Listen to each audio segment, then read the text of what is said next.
아까 우리 도은석 장로님 기도하신 것처럼 지난주 4월 27일에 우리 남북 정상회담이 있었습니다. 이 회담에서 양 정상은 한반도 비핵화와 평화 정착, 남북 관계 발전을 위한 새로운 지평을 열었습니다. 여러분, 65년 만입니다. 휴전 상태에 있던 민족적 비극의 아픔을 넘어서 마침내 한 걸음 앞으로 전진할 수 있는 계기를 만들어냈습니다. 판문점에서 양 정상이 손을 잡고 함께 국경을 넘을 때 참 말로 표현하기 힘든 그런 감동이 있었습니다. 평화와 공존을 위한 이 양측의 노력이 반드시 결실을 맺어서 민족의 고통인 이 한국 전쟁을 마침내 끝내고 평화의 공존을 위한 새 시대를 열어갈 수 있기를 우리 마음 모아서 함께 기도하면 좋겠습니다.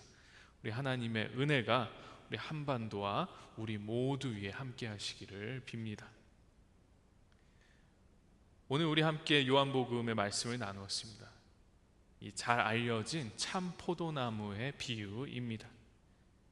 이 비유를 오늘 여러분과 함께 나누려고 합니다.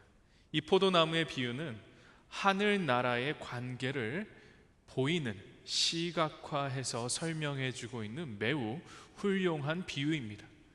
포도나무의 비유는 하나님 나라의 가장 중요한 동인이 되는 사랑의 여러 가지 측면들을 우리에게 설명해 주고 있습니다.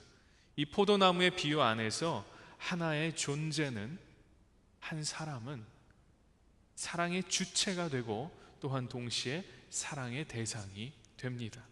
일방적으로 사랑을 받거나 주거나 하는 그런 존재들만이 이 그림 안에 존재하는 것이 아니라 이 이야기에 등장하는 모두는 서로를 사랑하고 그리고 사랑받는 그런 상호적인 사랑의 주체와 대상이 동시에 됩니다.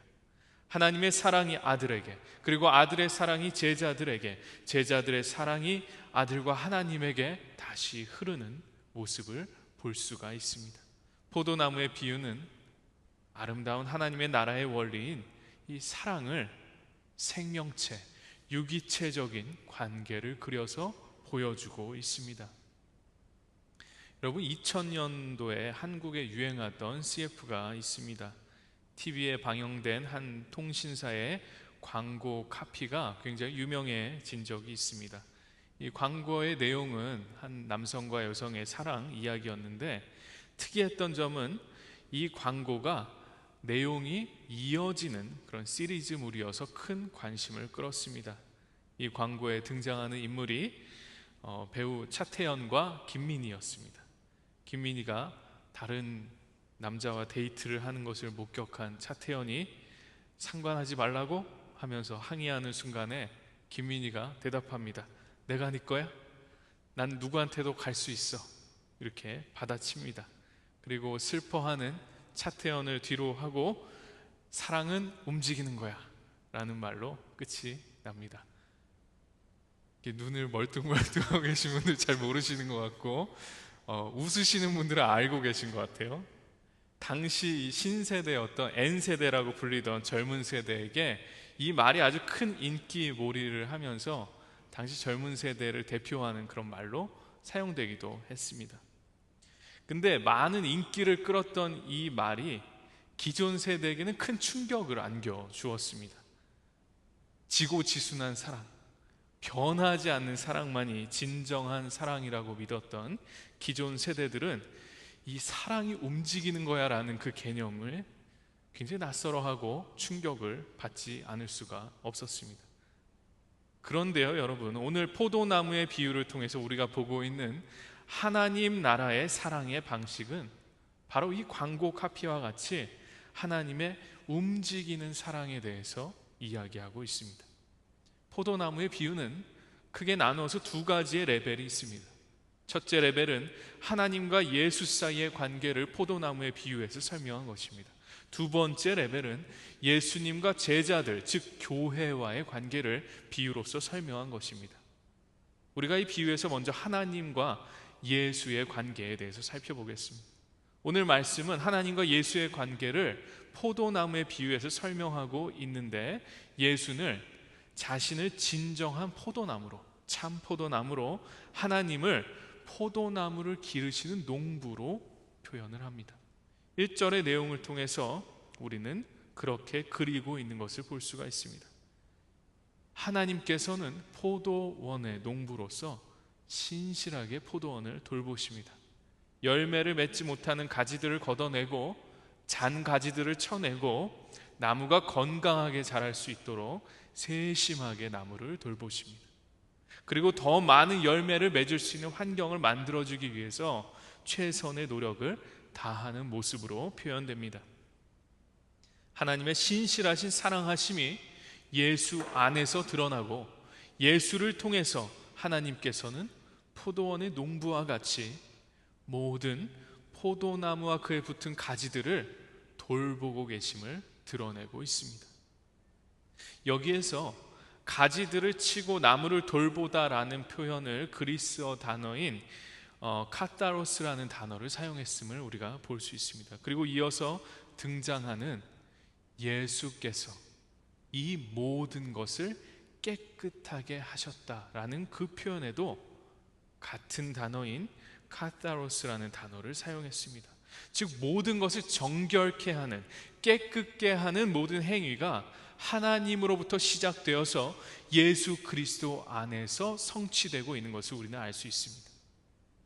이는 우리가 우리 스스로를 정결하게 할 수 없다는 것을 깨닫게 만들어줍니다.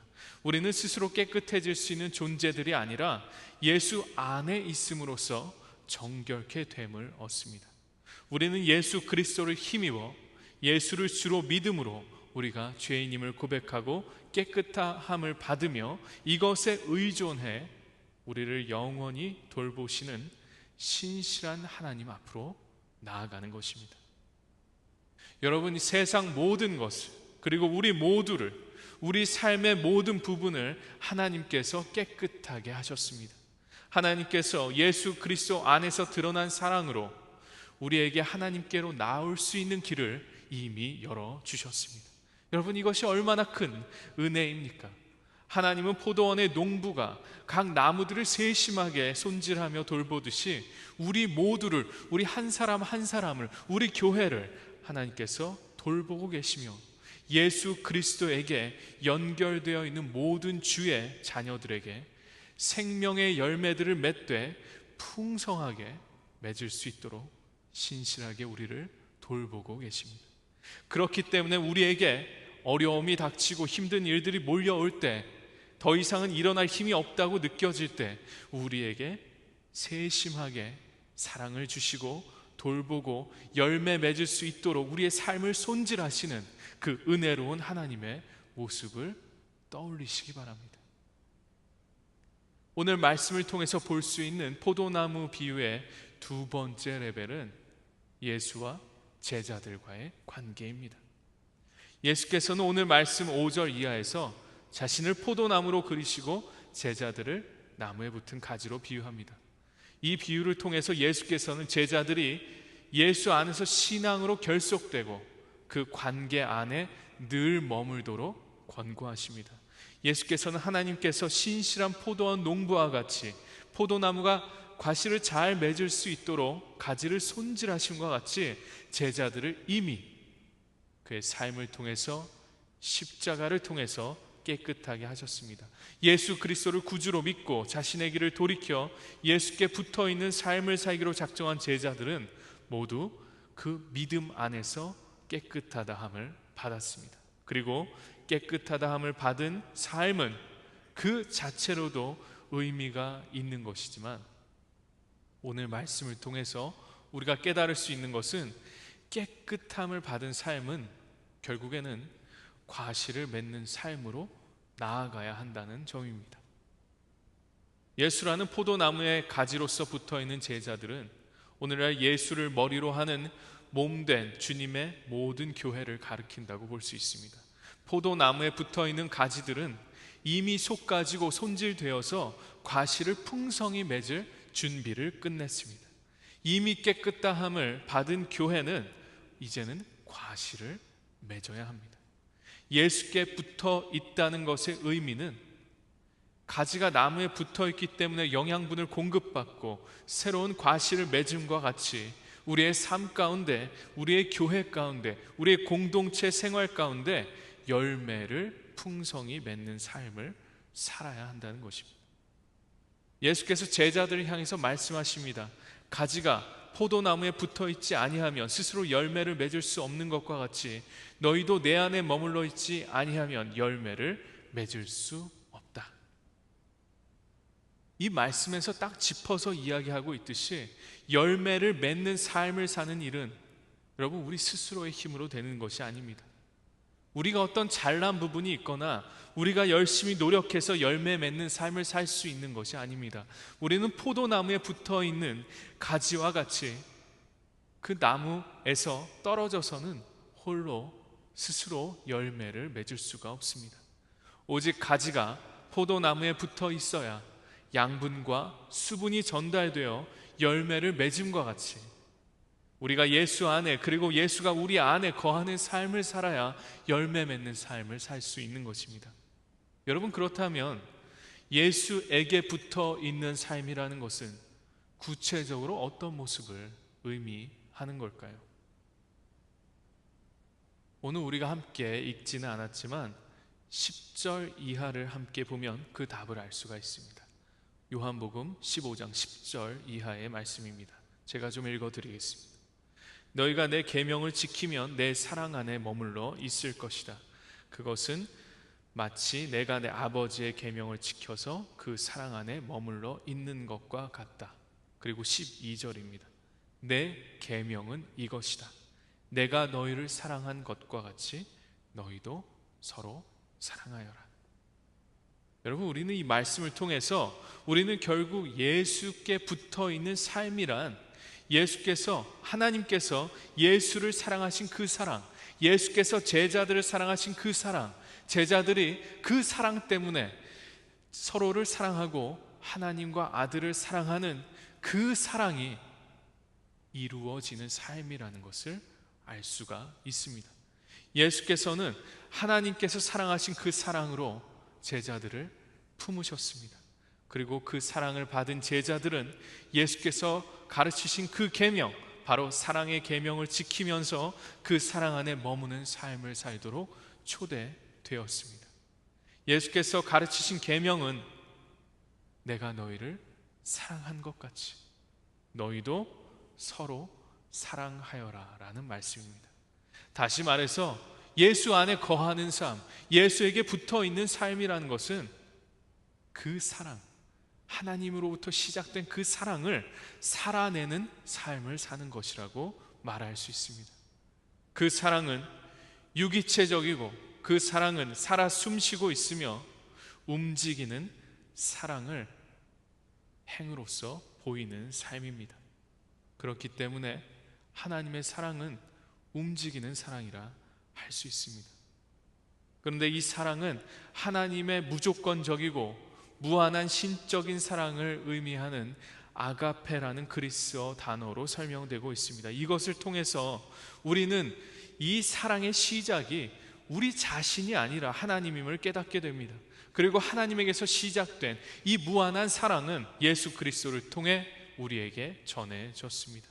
그리고 이 사랑이 우리가 교회 안에서 함께 나누도록 부름받은 우리의 존재의 목적이기도 합니다. 사랑의 책이라 불리는 요한일서 4장을 지난 금요일 우리가 매달 마지막 주 금요일에 드리고 있는 금요 찬양 예배에서 함께 나누었습니다. 요한일서 4장 7절은 우리에게 이렇게 증거하고 있습니다. 사랑하는 여러분, 서로 사랑합시다. 사랑은 하나님에게서 난 것입니다. 사랑하는 사람은 다 하나님에게서 났고 하나님을 압니다. 그리고 16절에서는 하나님은 사랑이십니다 라고 증거가 되어 있고, 이어진 18절에서는 이렇게 말씀합니다. 사랑에는 두려움이 없습니다. 완전한 사랑은 모든 두려움을 내어 쫓습니다. 여러분, 사랑은 우리에게서 비롯된 것이 아니라 사랑 그 자체이신 하나님으로부터 비롯된 것입니다. 하나님으로부터 온 사랑은 우리가 하나 더하거나 뺄 수 없는 우리에게 주어진 하나님의 값진 선물입니다.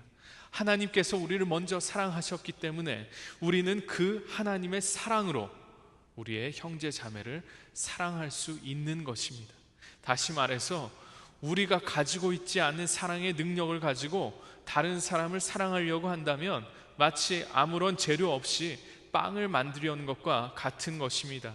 재료들이 준비되어야 물을 붓고 반죽을 하고 맛을 내어 열을 가해서 구울 것 아니겠습니까? 그런데 아무 재료 없이 노력만으로 빵을 만들 수는 없는 일입니다. 우리는 우리가 사랑의 능력을 가지고 있지 않다는 것을 인정하는 것부터 시작해야 합니다. 우리 힘으로는 그 사랑이 참 쉽지 않고 거의 불가능에 가깝다는 것을 인정하는 것에서부터 시작해야 합니다. 내 사랑이 아닌, 나로부터 시작된 사랑이 아닌 하나님으로부터 시작된 그 하나님의 사랑을 깨닫고 우리에게 선물로 주어진 하나님과 예수님의 그 사랑을 나누는 것이 우리가 할 수 있는 가장 고귀한 사랑의 모습이라는 것을 깨달아야 합니다. 여러분, 이것이 완성된 사랑이고 과실을 맺는 삶입니다. 예수 그리스도를 통해 드러난 하나님의 사랑이 우리에게 전해지고 그 사랑 때문에, 그 사랑에 감사해서 우리가 우리 옆에 형제 자매를 사랑하기 시작할 때 하나님의 사랑은 우리 안에서, 제 안에서, 여러분의 삶 안에서 완성되는 것입니다. 완성된 하나님의 사랑은 우리가 사랑을 시작할 때만 가능합니다. 이것이 우리의 삶 가운데 온전한 사랑의 열매를 맺는 우리 삶의 비밀입니다.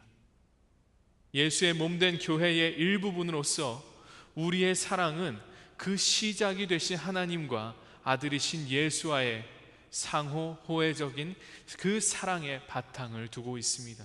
이 사랑은 서로를 하나로 이어주는 하나 되는 사랑입니다. 예수께서는 그 풍성하고 더함 없는 사랑 안으로 우리를 초대하셨습니다. 하나님의 삼위일체의 사랑이 풍성하게 넘치는 그 관계 안으로 우리를 초대하셨습니다. 그 사랑의 관계 안에서 우리는 진정으로 열매 맺는 삶을 살아갈 수 있습니다. 그 열매 맺는 삶은 구체적인 사랑의 행동으로 우리 삶 가운데 드러나야 합니다. 그것이 우리 형제 자매들을 사랑하는 모습으로 나타나야 합니다. 예수를 믿는다고 하면서 그러한 열매 맺는 삶을 살지 못한다면 그것은 예수에게서 떨어져 있는 삶을 살고 있는 것입니다. 안타깝지만 오늘 말씀은 그런 가지들은 꺾여서 불에 던지울 것이라 경고하고 있습니다. 예수 그리스도 안에서 드러난 그 사랑은 포도나무와 같은 생명체, 즉 생명에 대한 유기체적인 이해를 바탕으로 합니다. 다시 말해 멈춰있는 사진과 같이 고정되어 있는 그림이 아니라 끊임없이 생동하고 생명력 있게 새로워지는 관계를 의미하는 것입니다. 교회와 예수 그리스도의 관계를 살아있는 생명의 관계로 이해하는 것이 매우 중요합니다. 이 사실은 우리나 혹은 교회가 과거의 어떤 영광이나 과거의 어떤 상처 때문에 영원히 칭송받거나 영원히 고통받는 것이 아니라 매 순간 우리를 새롭게 하시는 성령의 능력 가운데 살아있는 하나님의 생명을 바로 지금, 바로 여기에 그 삶의 자리에서 경험하면서 이루어가야 한다는 것을 우리에게 알려줍니다. 제자된 교회의 삶은 그 생명력 있는 사랑을 우리 안에서 경험할 뿐 아니라 서로를 사랑함으로써 예수께서 우리에게 명하신 계명, 즉 사랑을 서로 실천하는, 과실을 맺는 그런 삶을 살아가는데 그 의의와 목표가 있습니다. 우리가 사랑을 통해 과실을 맺는 것은 하나님을 영화롭게 하는 일이라 오늘 말씀은 증거하고 있습니다. 이것이 바로 우리의 삶의 궁극적인 목표이기 때문에 그렇습니다. 오늘 말씀은 예수께 붙어있는 가지로 제대로 잘 작동하며 살아가는 교회는 하나님의 영광이 될 뿐 아니라 또 다른 능력을 부여받는다고 설명하고 있습니다. 여러분, 그 능력이 무엇입니까? 바로 기도 응답의 능력입니다. 말씀은 오늘 이렇게 증거하고 있습니다. 너희가 내 안에 머물러 있고 내 말이 너희 안에 머물러 있으면 너희가 무엇을 구하든지 다 그대로 이루어질 것이다. 사랑의 능력을 실천하는 그러한 성도는, 그러한 교회는 기도 응답의 능력이 있다고 말씀하고 있습니다. 그 기도 응답은 어떤 일신상의 영달이나 잠깐의 행복을 의미하는 것이 아니라 하나님의 나라가, 하나님의 뜻이, 예수 그리스도의 계명, 즉 사랑이 그 교회 가운데 이루어진다라는 의미입니다. 단지 우리가 원하는 것을 구할 때 그 기도에 대한 응답이 이루어지지 않을 가능성이 상당히 높습니다. 그것은 사랑의 관계 안에서 우리가 깨달은 기도의 제목이 아닐 가능성이 높기 때문입니다. 예수에게 붙어 있음으로써, 예수 안에 거함으로써 우리가 가지게 되는 거룩한 소명의 기도, 하나님에게서 시작된 살아있는 사랑의 관계에 바탕한 기도가 우리 사이에서 이루어질 때 우리의 기도는 응답받는 기도가 되는 것입니다. 기도는 하나님으로부터 시작된 이 사랑을 나누는 행위입니다. 기도는 예수 그리스도를 통해 드러난 그 생명을 나누는 것입니다. 기도는 바로 이 사랑이 흘러가는 통로가 되어야 합니다. 우리가 서로를 위해서 눈물로 기도하고 사랑의 구체적인 행위들을 실천하기 시작할 때 우리는 하나님의 사랑 안에 새로워질 수 있습니다. 풍성하게 열매 맺는 삶을 살 수 있습니다. 우리가 전에 경험하지 못한 진정한 부흥을 우리는 그 사랑 안에서 경험하게 될 것입니다. 우리의 기도가 응답받게 될 것입니다. 그렇기 때문에 사랑하는 우리 형제 자매 여러분, 서로 사랑하십시오. 어떤 모양이 되었건 여러분께서 하나님으로부터 받은 그 사랑을 옆 사람과 나누어 주십시오. 사랑은 실천하는 것이 중요합니다. 사랑은 움직이는 것입니다. 하나님으로부터 시작되어 예수를 통해 교회로 전달된 그 사랑은 지금 이 순간에 우리 안에 살아 숨쉬고 있습니다. 이 사랑의 관계는 우리가 서로 사랑할 때 온전해집니다. 우리의 삶을 통해서 실천될 때 그것은 응답받는 기도의 조건이 되는 것입니다. 그리고 우리가 사랑하기 시작할 때 우리는 풍성한 열매를 맺는 삶을 살아갈 수 있습니다.